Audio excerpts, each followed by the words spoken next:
for drawing a blank. Fox Sports NFL insider Jay Glazer has Kevin Wildes tickled pink. He recently put the kibosh on any idea of a Dak Prescott holdout, saying, quote, Dak will be a part of the Dallas Cowboys for a long, long time. So, Nick, with the deal now looming for what feels like forever, the negotiations between Dak and the Cowboys this offseason have been blank. The Scream Part 2. Now, I didn't say Scream Part 2, the Nev Campbell project. The Scream. The famous painting that went for $120 million at auction. Now, that's an amazing painting, but let's be honest. It's not The Last Supper. It's not A Starry Night.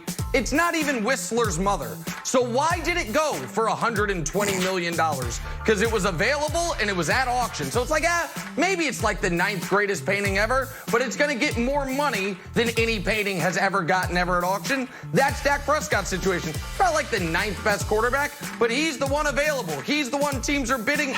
Wait a minute. There's only one team bidding for Dak. So Dallas just been bidding against themselves the whole time. But either way, same result. A pretty good product that you're going to pay way above market price for. The Scream Part 2 for art history majors, Brian Westbrook. There's no way that painting is worth $120 million. That's crazy. But you're absolutely right that when teams are bidding on anything, you have to make sense. But to me, this contract negotiation has been deadline driven from the very beginning. This thing will get done right around July 15th, and that's the reason, because NFL contracts are deadline driven. Here's the deal. When you look at the Dallas Cowboys, they got rid of their coach for Jason Garrett because they wanted to get a better coach around Dak Prescott. They get Mike McCarthy because he's a quarterback whisperer to help Dak Prescott. They go get CeeDee Lamb in the draft to help Dak Prescott. Obviously sign Amari Cooper to help Dak Prescott. When you look at this team, they're built around Dak. They will get it done. But this whole thing is deadline driven. It'll get done right before July 15th. I went with definitive because Jay Glazer said it's happening, so it's going to happen. But just America, for keeping track, Nick said the Scream was the 9th greatest painting ever, which means he has a list of greatest paintings. And my guess is it's Starry Night at number 2. And at number 1, it's that alley-oop from Dwayne Wade to LeBron, that's famous painting. It was a photograph turned into a painting. Number 1 on Nick Wright's famous classy painting. Guy, Birth of Venus. Birth of Venus. He's a classy guy. Come on. You know what's way overrated? Mona Lisa. Good one. Mona Lisa, way overrated. Come on. Moving on Barely to some top 15. good news for the Dolphins. Rookie quarterback Tua Tagovailoa got the all clear from team doctors. Tua was reportedly examined to see how his surgically repaired hip is healing and was given the all systems go. They should just look at Cam while they're looking at players. Nick, the ceiling for a healthy Tua this season is blank. Top 5 quarterback in the conference. You look at the AFC. Yeah. You've got the clear gold, silver, bronze, Mahomes, Lamar, Watson. Who else is in the top 5?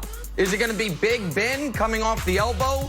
Baker in a bounce-back year? We know it's not going to be any of the other AFC East guys. I'm not bullish on Phillip Rivers with the Colts. So who else can compromise that top 5 in the AFC? Tua Tagovailoa's ceiling is in his rookie season being one of the 5 best quarterbacks in his conference, Brian.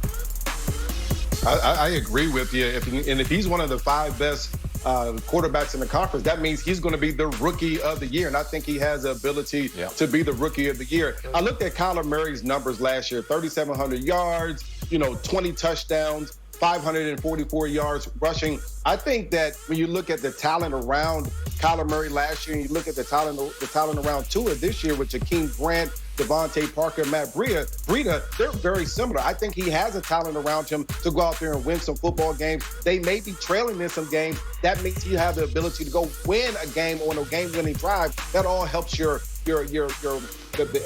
voting for the rookie of the year. So to me, he definitely has the ability to be that rookie of the year, and that's his ceiling.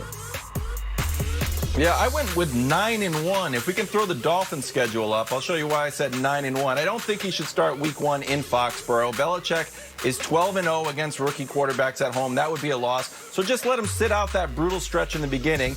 Have him come in week 7 when you got those back-to-back LA teams coming east. That works. So I said 9-1. I think they could basically win from week 7 on out. They have a very tough matchups, weeks 14 and 15, Kansas City and New England. Probably beat Patrick Mahomes, but then lose to Stidham. So I had 9-1 as the actual answer.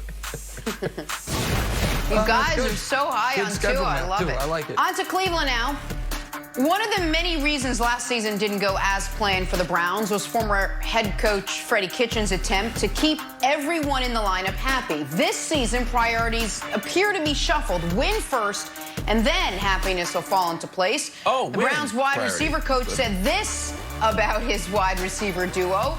We are going to try to put winning first, and they, meaning that wide receiver duo, will embrace that. Sounds easy enough. But, Nick, let's imagine if the winning doesn't come so easy.